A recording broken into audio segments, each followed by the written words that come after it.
கடவுளுடன் காலை வணக்கம். புனித யோவான் எழுதிய நற்செய்தி 10ஆம் அதிகாரம் 1 முதல் 10 வரை உள்ள இறைவார்த்தைகள்.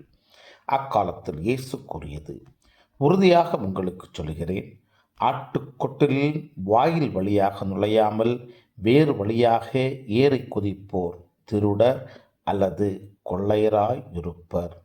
வாயில் வழியாக நுழைபவர் ஆடுகளின் ஆயர். அவருக்கே காவலர் வாயிலை திறந்து விடுவார்.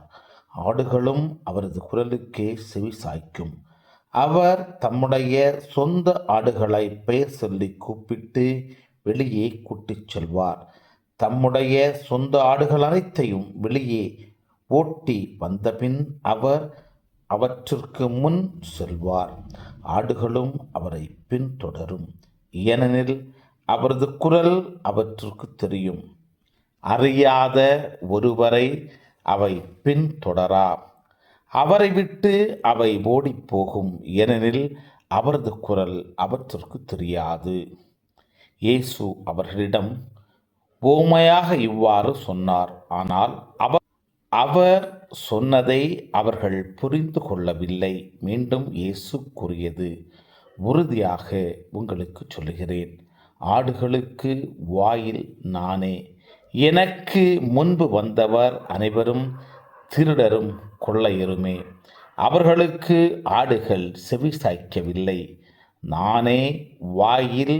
என் வழியாக நுழைவோருக்கு ஆபத்து இல்லை. அவர்கள் உள்ளே போவர், வெளியே வருவர், மேய்ச்சல் நிலத்தை கண்டு கொள்வர். திருடுவதற்கும் கொல்வதற்கும் அழிப்பதற்குமன்றி திருடர் வேறெதற்கும் வருவதில்லை.